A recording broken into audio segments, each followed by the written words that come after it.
Hello प्यारे विद्यार्थी, मैं ब्रजेन आप सभी को बोर्ड एग्जाम प्लस में स्वागत करता हूं। आज का हमारा टॉपिक है प्यारे विद्यार्थियों, लेंज का नियम हम लोग देखेंगे। उसके बाद किसी क्षण की गति ऊर्जा का विद्युत वाहक बल और फिर घूर्णन गति करते हुए किसी क्षण का गतिज विद्युत वाहक बल देखेंगे। तो आइए सीधे अपने चलते हैं आज के टॉपिक पे, जिसका नाम है लेंज का नियम। लेंज का नियम क्या है? लेंज का नियम क्या है? तो सबसे पहले हम आपको बता देते हैं कि लेंज का नियम है क्या। पहले हम आपको ये चीजें बताते हैं कि लेंज का नियम क्या है। देखिए, परिपथ या कुंडली में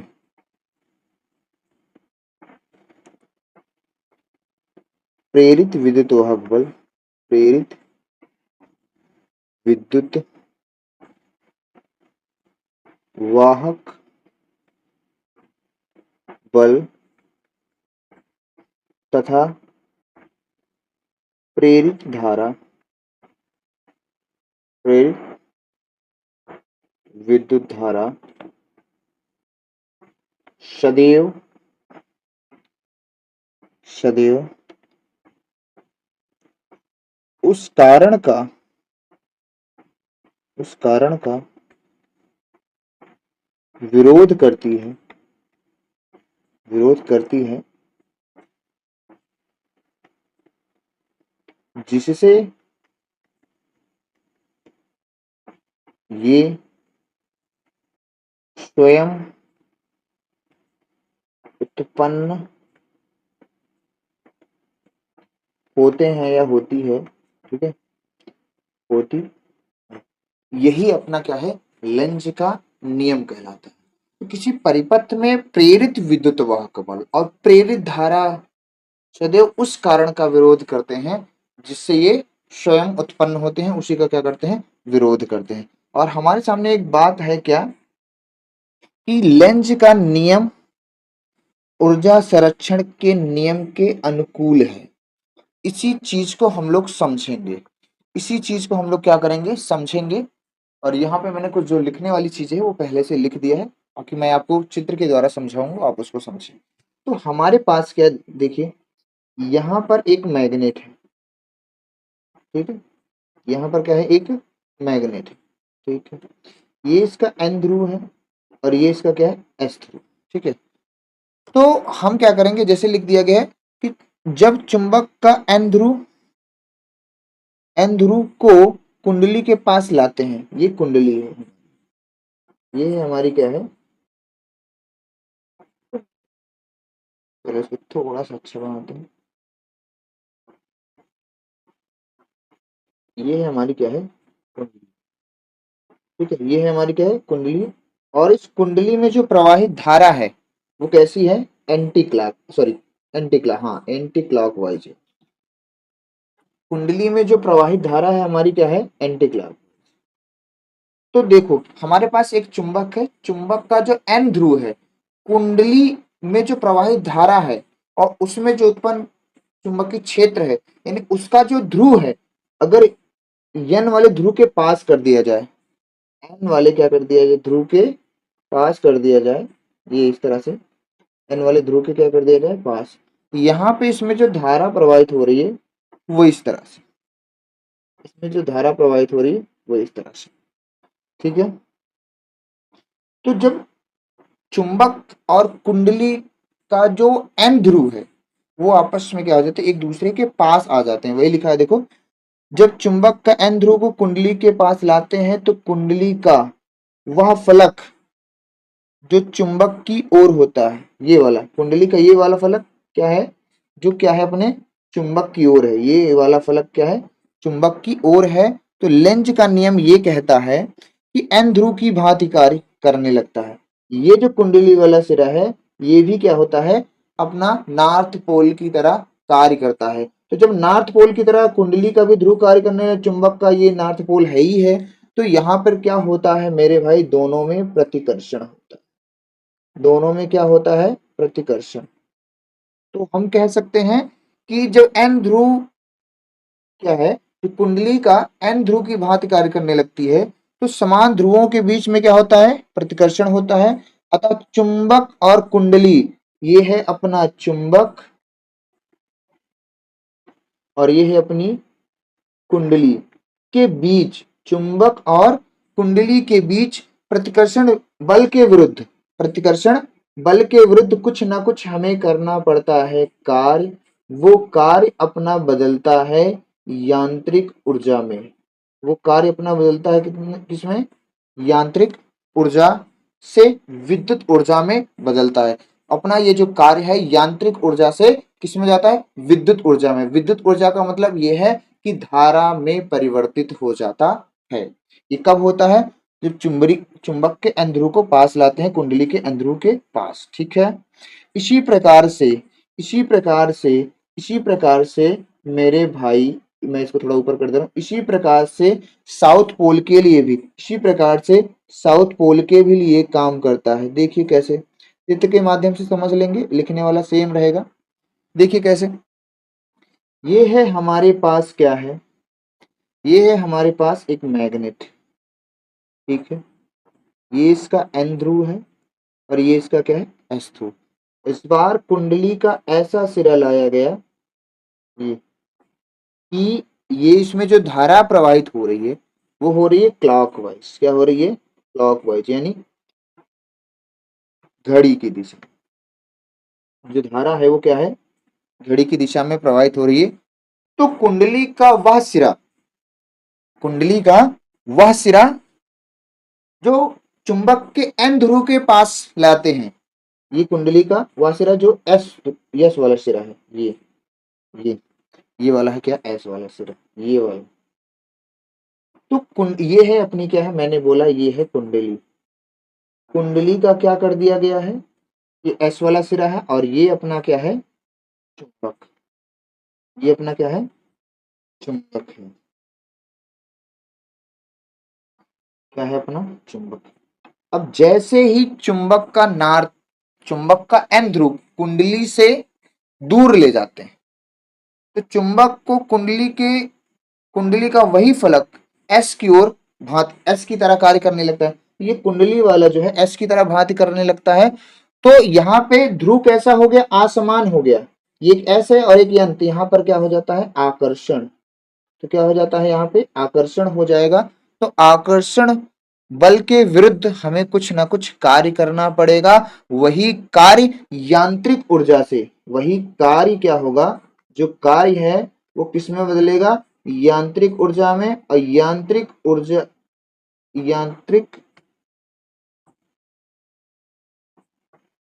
यांत्रिक ओहो, वही कार्य क्या है, यांत्रिक ऊर्जा में बदलता है।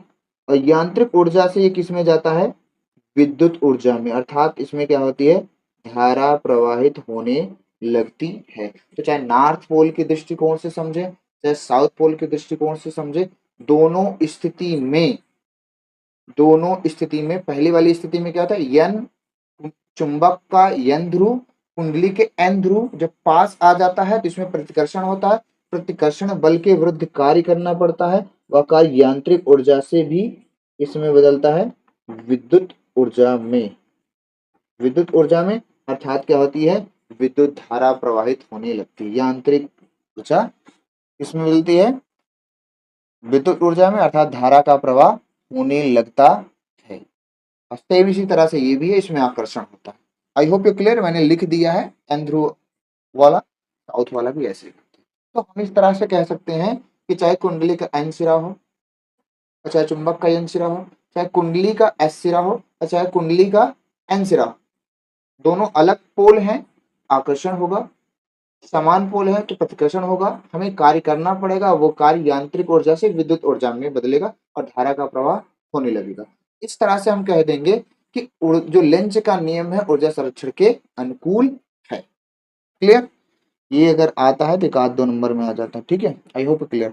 अब हमारा जो अगला टॉपिक है जो समझने वाला है, डेरिवेशन। डेरिवेशन से पहले हम पार्ट के चैप्टर का ओवरव्यू देखेंगे। हमें क्या पढ़ना है मेरे भाई, प्रेरित विद्युत वाहक बल। क्या पढ़ना है, प्रेरित विद्युत वाहक बल। प्रेरित विद्युत वाहक बल, इंड्यूस इलेक्ट्रोमोटिव फोर्स, दो प्रकार से पढ़ना है। एक होता है गतिज प्रेरित विद्युत वाहक बल, एक होता है स्थिर स्थिर प्रेरित प्रेरित विद्युत वाहक बल।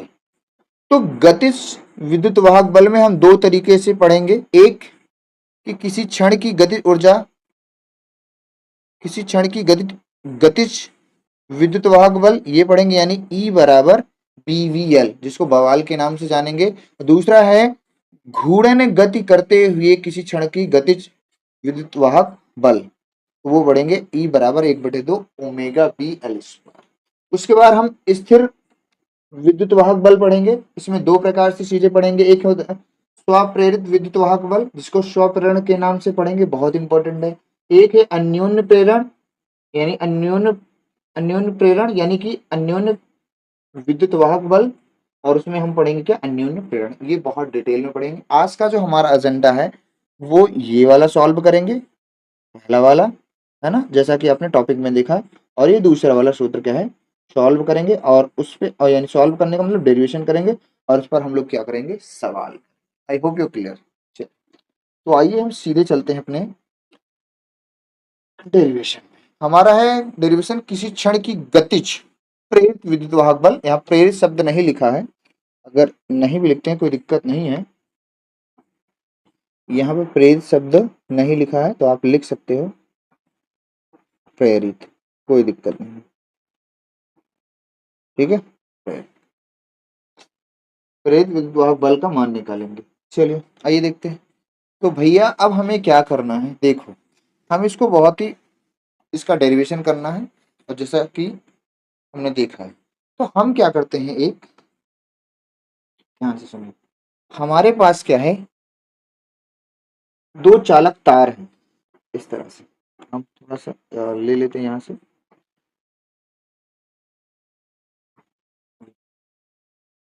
ये एक चालक तार है और एक चालक तार ये।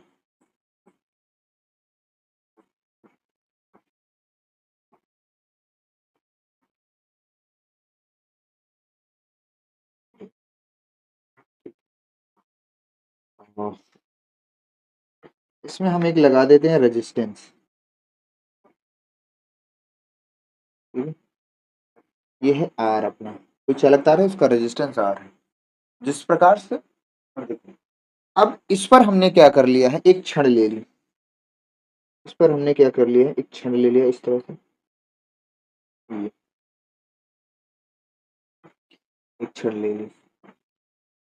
ये दोनों तार के ऊपर मैंने क्या कर दिया है, क्षण को रख दिया, अर्थात कह सकते हो ये कि एक दो, जैसे पटरी है ना, पटरी, रेल की पटरी, उसके ऊपर मैंने एक क्षण क्या है, रख दी है। और जो क्षण की लंबाई है हम कह रहे हैं स्मॉल एल, क्षण की लंबाई क्या स्मॉल एल है। और यह क्षण जो है एक समान चुंबकीय क्षेत्र में रखी है, और चुंबकीय क्षेत्र कैसा है अपना, कागज तल के लंबवत है।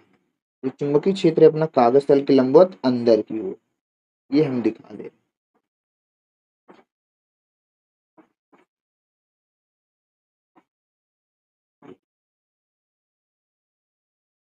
चुंबकीय क्षेत्र अपना कागज तल के लंबवत अंदर की ओर। ये जो चालक तार है चुंबकीय क्षेत्र में रखा गया, एक आध दो चुंबकीय क्षेत्र अंदर भी बना देते हैं, ये बाकी पूरे में चुंबकीय क्षेत्र है, उसकी दिक्कत नहीं, ठीक है। चुंबकीय क्षेत्र कैसा है, क्रॉस का मतलब होता है तो चुंबकीय क्षेत्र बी क्या है, कागज तल के लंबवत अंदर की ओर, ऐसा है अंदर की ओर, ठीक है सर, हाँ ठीक है, इतनी बात ठीक है। अब हम क्या करते हैं, अब हम क्या करते हैं, अब एक समान चुंबकीय क्षेत्र में है, इस पे बल भी लगे।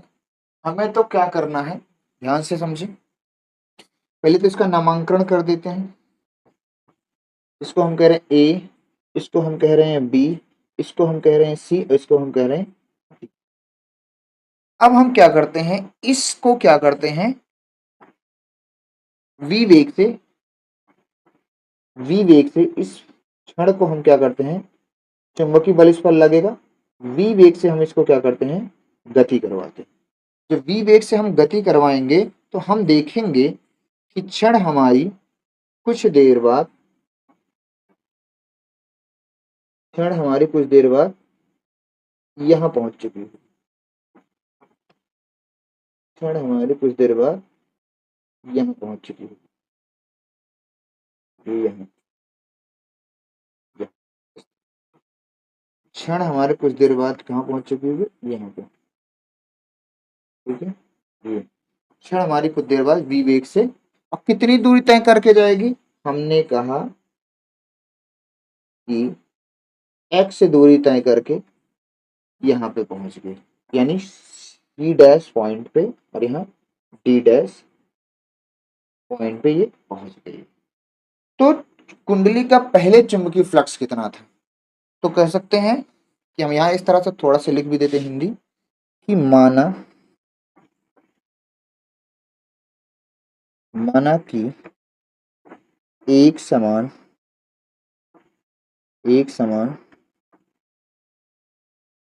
चुंबकीय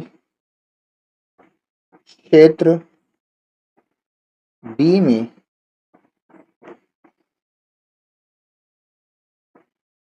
कोई क्षण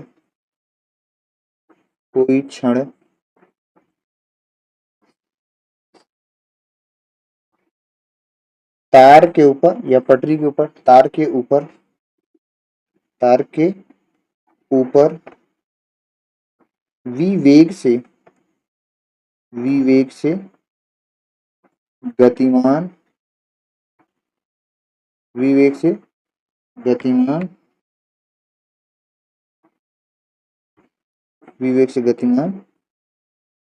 है, ये हम लिख सकते हैं। माना कि एक समान चुंबकीय क्षेत्र B में कोई क्षण कैसा है, कोई क्षण तार के ऊपर v वेग से गतिमान है। ठीक है, तो चुंबकीय क्षेत्र तो है ही है, तो हम कह सकते हैं कि प्रारंभिक चुंबकीय फ्लक्स में परिवर्तन, प्रारंभिक चुंबकीय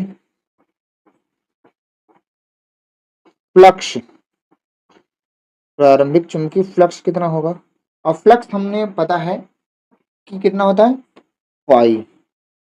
तो प्रारंभिक है तो इसको हम कह सकते हैं फाई इनिशियल, और ये क्या होता है, फाई बराबर बी इंटू ए। ए बोले तो ये वाला एरिया, ये बोले तो ये वाला एरिया, ध्यान से समझो। एरिया कौन सा, ये वाला, कौन सा एरिया भाई, पहले तो प्रारंभिक जो है आपका चुंबकीय फ्लक्स है, ये वाला एरिया को यही तो लगाएंगे हम, ये वाला एरिया। ये वाला एरिया क्या है, ए होता है, लेकिन एरिया हमारा कितना है, ए, कलम चेंज करते हैं यहाँ पे, ए बी सी डी, यानी ए बी सी डी इन आयत का क्षेत्रफल है। ठीक है, पहले था। अब इतना फ्लक्स में परिवर्तन हुआ, ए बी सी डी इतना चुंबकीय फ्लक्स में परिवर्तन हुआ प्रारंभिक। फिर कहा जाए अंतिम, कहा जा रहा है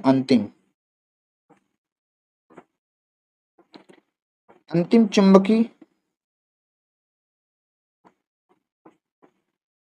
फ्लक्स में परिवर्तन, मतलब ये कि कुंडली को क्या किया गया, अब यहाँ से इस क्षण को हम क्या वी वेग से यहाँ लाए, वी वेग से हम कहाँ करें, यहाँ तक ला रहे हैं, वी वेग से हम यहाँ ला रहे हैं क्षण को, यानी सी डैश डी डैश तक। तो फाई ये हमारा हो जाएगा फाई इन फाइनल, वो हो जाएगा क्या, चुंबकीय क्षेत्र तो हमारा समान है, अब क्षेत्रफल कितना हो जाएगा, ए ए बी सी डैश और डी डैश की अंतिम, या शुरुआत से अंतिम तक जाएंगे तो फ्लक्स में परिवर्तन हो जाएगा ये। अब हमें पता है, अब हमें क्या है, पता है कि चुंबकीय फ्लक्स की परिवर्तन की दर क्या होती है। भाई चुंबकीय फ्लक्स में परिवर्तन हो रहा है तो किसके सापेक्ष हो रहा है, ये देखा जाएगा। अब हमें पता है, या फिर हम कह सकते हैं कि चुंबकीय फ्लक्स में परिवर्तन, चुंबकीय फ्लक्स में परिवर्तन क्या होगा, क्या होगा, डेल्टा फाई का हो या डी फाई, डेल्टा फाई एक बार बोल दे रहे हैं, तो ये क्या होगा, फाई टू बोले तो phi final minus phi initial, initial का मतलब प्रारंभिक, फाइनल का मतलब अंतिम। तो यहां से डेल्टा फाई हम निकालना चाहें तो अब आप ध्यान से देखो, इसका मान ये है B A B C dash और डी डैश माइनस क्या है B A B C D, दोनों में क्या कॉमन है, सिर्फ बी कॉमन है, अंदर क्या बचेगा A B C dash D dash minus, minus क्या होगा ए बी सी डी। अब आप सोच के देखो, चित्र में ध्यान से देखो, पिंक कलर का ध्यान देना भैया, पिंक क्या पिंक का ही ध्यान दो, ठीक है, पिंक कलर का आप ध्यान देना या व्हाइट कलर का ध्यान दो कि अब देखो ध्यान से देखो, पहले क्या है A B C dash A dash, देखो A B C dash D dash का क्या है, क्षेत्रफल में से हम कौन सा क्षेत्रफल माइनस कर रहे हैं, ए बी सी और डी, तो कौन सा क्षेत्रफल बचेगा, अब आप सोच के देखो कौन सा क्षेत्रफल बचेगा, बी ए क्या से बचेगा C D C C dash, यही तो बचेगा, सी डी बचेगा और सी डैश बचेगा, ठीक है। बाकी यहां से हम और चीजों को हटा देते हैं, ये है ना, आप देखो चित्र में मैंने जो लिखा है, चित्र में आप देखोगे तो साफ साफ दिख रहा है। अब आप ध्यान से देखो, फ्लक्स हमारा कितना आ गया, इतना, अब देखो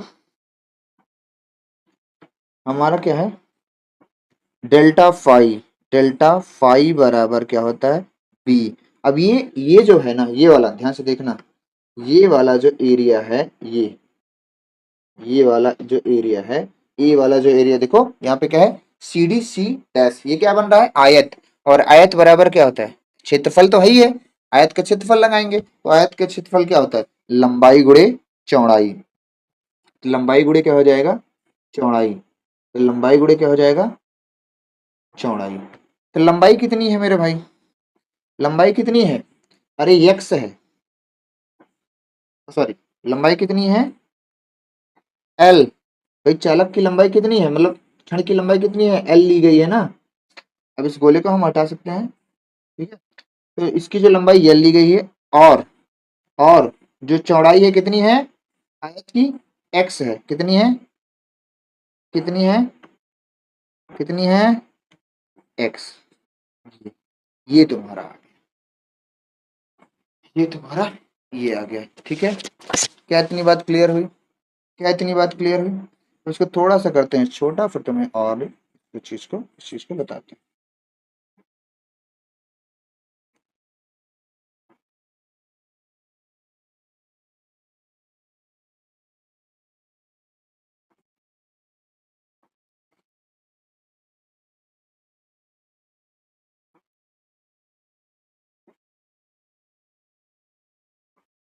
ठीक है, अब यहाँ पे देखो हमें एक चीज पता है, हमें क्या आया हमारा कि डेल्टा फाई बराबर आ गया क्या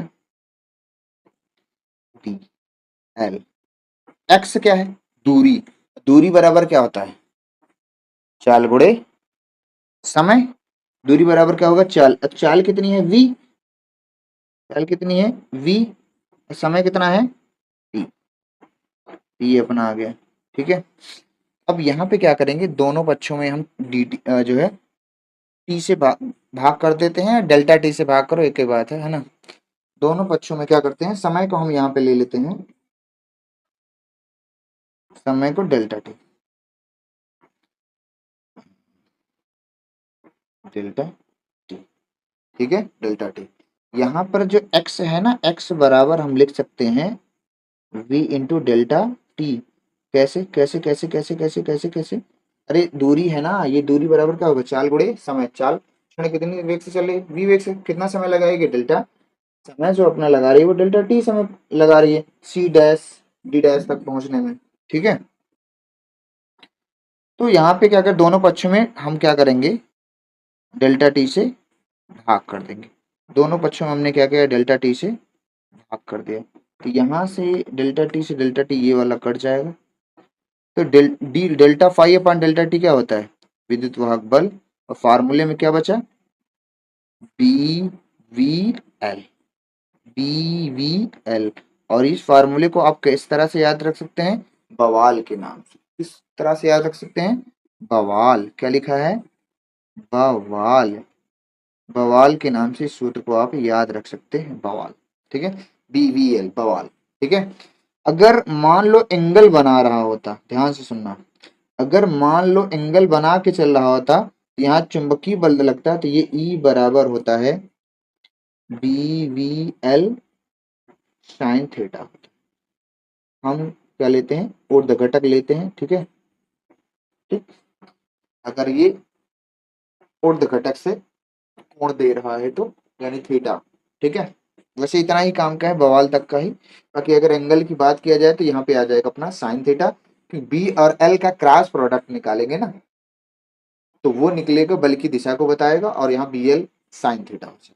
ठीक है, ये यही सूत्र का हमें क्या करना था, निगमन करना था। आई होप यू क्लियर। अब बढ़ते हैं हम अपने अगले वाले सूत्र पे। या हमारे पास एक सवाल है, हमारे पास एक सवाल है, सवाल कर लेते हैं तब आगे बढ़ते हैं। देखिए इसी पे एक सवाल है, मैंने बोला था ना पटरी, इस पर एक सवाल है। देखो बहुत ही बढ़िया सवाल, नॉर्मल सवाल रहती है। कह रहा है कि 36 किलोमीटर प्रति घंटा की चाल से एक रेलगाड़ी पटरियां पटरियों पर दौड़ रही हैं। पटरियां एक दूसरे से विद्युत रोधी हैं, यानी उसमें जो है करंट फ्लो नहीं होगा, कि बीच की दूरी 1 मीटर है।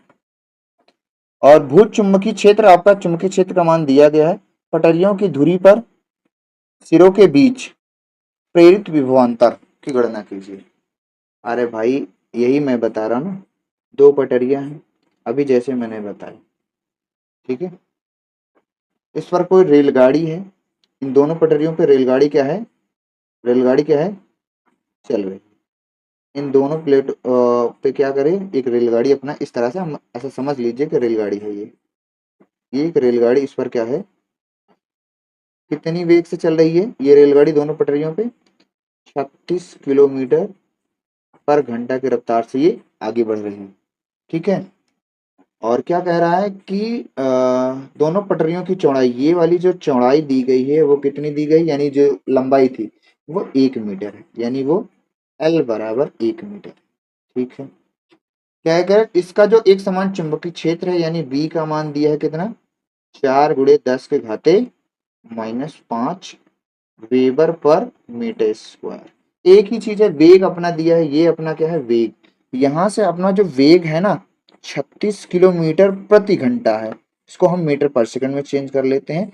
36 को हम 5/18 से गुणा कर देंगे, मीटर पर सेकंड में आ जाएगा। 18 दूना 36, तो 5 दूना क्या हो जाएगा 10। तो वेलोसिटी कितनी है, 10 मीटर पर सेकंड। जो वेलोसिटी है वो कितनी है, 10 मीटर पर सेकंड से क्या हो रही है, ट्रेन चल रही है। ठीक है, ये हो गया। सेम यही चीज था, सेम इसी ऐसे भी यहाँ पे चालक तार पर को है, किसी क्षण को सरकाया जा रहा था। ठीक है, और v वेग से चल रही, डेल्टा t समय लगा रहा था, x दूरी तय कर रही थी। ठीक, सेम वैसे ही सवाल है। तो यहाँ पर हमने क्या कर दिया, ये सब कर दिया। चुंबकीय क्षेत्र हमें पता है, हमें से क्या पूछा है, प्रेरित विभवांतर पूछे या प्रेरित विद्युत वाहक बल, दोनों एक ही चीज है। तो जैसे E बराबर हमने पढ़ा अभी क्या, BVL, या आप इसको V भी कह सकते हो विभवांतर के लिए। ठीक है, कोई दिक्कत नहीं है, V कहो या E। तो यहाँ से B का मान 4 × 10⁻⁻, माइनस कितना है 5। V का मान 10 है, इसका मान 1 है, ये हो जाएगा 4 × 10⁻⁻, एक घात कहाँ हो जाएगी, 0 है 10 में, ये हो जाएगा 4। और क्या हो जाएगा, E कहो या V विभवांतर, ये हो जाएगा वोल्ट। कितनी आसान सवाल है, देखो कितनी आसान सवाल है, कितनी आसान सवाल है। आंसर ऐसे ही सवाल क्या करेंगे, बनेंगे। पहिए की धुरी पर हमें क्या करना था, प्रेरित विद्युत वाहक बल कितना उत्पन्न हुआ था वही हमें निकालना था। बहुत ही बढ़िया, बहुत ही बढ़िया, बहुत ही बढ़िया। अब हमारे पास एक डेरिवेशन और है, ये घूर्णन गति करते हुए गतिज विद्युत वाहक बल, यहाँ नहीं, फिर से लिखा है, यहाँ पे लिख देना है गतिज विद्युत वाहक बल। ठीक है, गतिज विद्युत वाहक बल निकालेंगे। अब कैसे, अब वही जो छड़ है ना एल लंबाई की, वो अब क्या कर रही है, घूर्णन कर रही है कुछ इस तरह से, समझो समझो मेरे भाई समझो। ये जो छड़ है अपनी,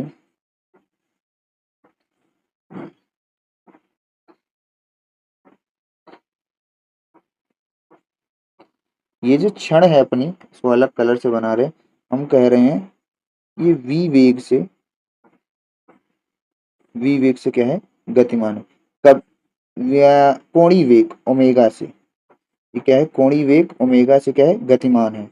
कभी ये क्षण ऐसे घूमते घूमते कहाँ पहुंची होगी, यहाँ पहुंची होगी, फिर घूमते घूमते क्षण कहीं यहाँ पहुंच आई होगी कभी ना कभी। ये क्षण ऐसे क्या करती, घूमते घूमते कभी यहाँ पहुंचेगी, फिर घूमते घूमते क्षण कभी यहाँ पहुंचेगी,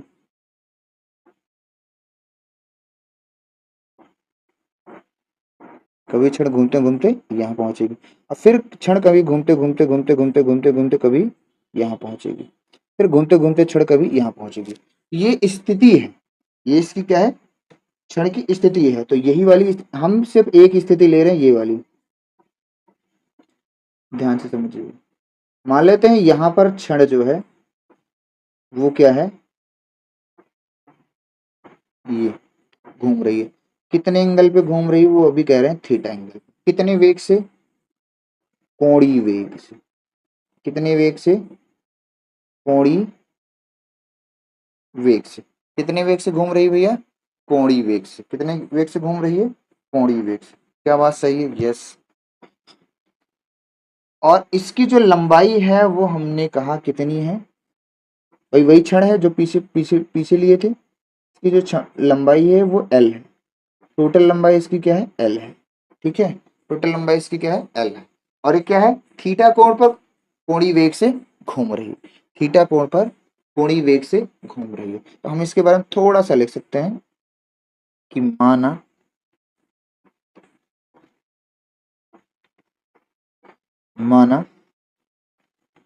कोई क्षण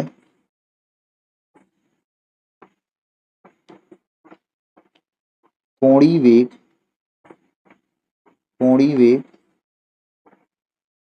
वेग ओमेगा से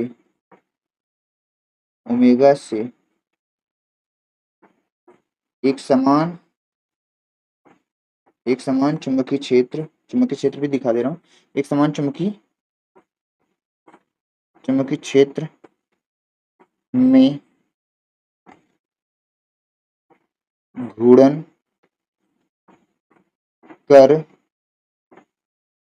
रही है, घूर्णन कर रही है। ठीक है, चलिए सही है, क्या है, सही है। ठीक है, एक समान कोणीय वेग से ओमेगा से क्या कर रही है, ये इस तरह से अपना घूर्णन कर रही है। ठीक, ऐसे घूर्णन करेगी इस तरह से। तो हमने क्या किया है, इसकी एक स्थिति को लिया है, किस एक स्थिति को, ये पीली वाली स्थिति। ठीक है, थीटा कोण पे घूम रही है। तो हम कहेंगे भाई, लेकिन इसका जो हर बिंदु पर रेखीय वेग होगा वो नहीं बदलेगा, कोणीय वेग से घूम रहा है, लेकिन इस छोटे छोटे बिंदुओं पर, क्षण के छोटे छोटे पॉइंट्स पे उसका जो रेखीय वेग होगा वो परिवर्तित नहीं होगा। तो चित्र के अनुसार देखो, यहां से हम अगर लंबाई देखो, यहाँ पे कलर का ध्यान देना भाई, और ये वाली जो लंबाई है, मान लेते यहां से यहां तक की जो लंबाई है, ये वाली, पूरा नहीं बना, इतना देख ध्यान से देखो, तो ये वाली लंबाई को हम कह दे रहे हैं, ये वाली दूरी को हम लोग कह रहे हैं, जितना हम लाल रेड कर रहे हैं इतना, वो है दूरी कितनी है हमारी, वो दूरी हम लोग कह दे रहे हैं, थोड़ा सा इसको मिनट दें तो, ठीक है, वो दूरी हम कह रहे हैं, थीटा को भी हटा दे रहे हैं थोड़ी देर के लिए, कोई दिक्कत नहीं है। ठीक है, ये वाली जो दूरी है हमारी, वो है, ये वाली जो दूरी है हमारी, वो है, ये वाली जो दूरी है हमारी, और ज्यादा बड़ी हो गई है यार, ये वाली जो दूरी है हमारी, वो हम कह रहे हैं क्या है, आर है। वो अपना इस तरह से घूम रही है, कोई दिक्कत नहीं, ये इसकी स्थिति है, वो घूम रही है। ठीक है, फिर से मैंने बना दिया आर दो। तो इस पॉइंट पे जिसका छोटा सा जो अवयव होगा, इस पॉइंट पे इसका जो छोटा सा जो अवयव होगा वो क्या होगा, डी आर। छोटा सा जो अवयव होगा क्या होगा, डी आर। तो हम कह रहे हैं इस छोटे से पॉइंट का क्या निकाल रहे हैं, विद्युत वाहक बल निकालेंगे। फिर हम कर देंगे इसका समाकलन, संपूर्ण विद्युत वाहक बल निकल जाएगा। तो पहले छोटे से पार्ट का हम लोग क्या करेंगे, प्रेरित विद्युत वाहक बल निकालेंगे। कह सकते हैं कि यहां पे देखो, केंद्र केंद्र से आर दूरी, आर दूरी पर स्थित, आर दूरी पर स्थित अवयव, अवयव यानी डी आर, अवयव बोले तो जो डी आर लिया गया छोटा सा अवयव, अवयव जिसकी लंबाई, जिसकी लंबाई मतलब बहुत छोटी सी लंबाई ली गई है, जिसकी लंबाई क्या है, डी आर। ये छोटा सा अवयव जो डी आर लिया गया है। ठीक है, ये ठीक है।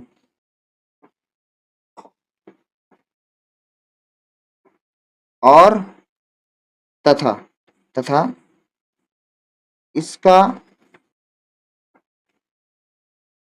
रेखीय वेग, रेखीय वेग v बराबर आर इंटू क्या है, ओमेगा है।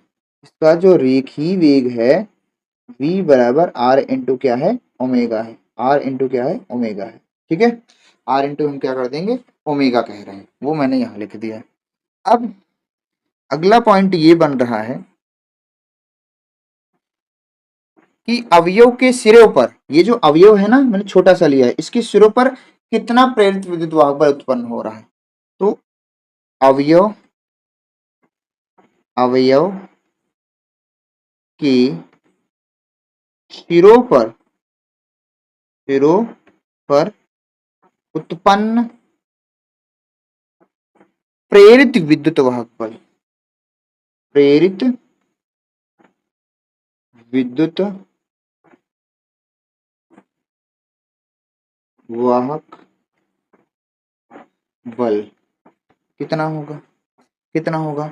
अब भाई क्या कह रहा हूं मैं, अवयव, तो अवयव के, क्या कह रहा हूं, अवयव के, तो हटा दो यार, अवयव के सिरों पर यानी कि छोटे से पार्ट पर, छोटे से पार्ट पर हम लोग फार्मूला भी पढ़े थे, ई बराबर क्या होता है, ई बराबर क्या होता है, बवाल, ई बराबर क्या होता है, डी वी एल। अब यहाँ पे तुम ध्यान से देखना, यहाँ पे जो ई है हमारा क्या होगा, छोटा सा होगा। क्यों, क्योंकि छोटे से अवयव के लिए प्रेरित विद्युत वाहक बल उत्पन्न हो रहा है। तो यहाँ पर बी तो अपना एक समान चुंबकीय क्षेत्र है, इसको दिखा दो भाई, एक समान चुंबकीय क्षेत्र अपना दिखा दो कि एक समान चुंबकीय क्षेत्र में ये क्या है, घूम रहा है।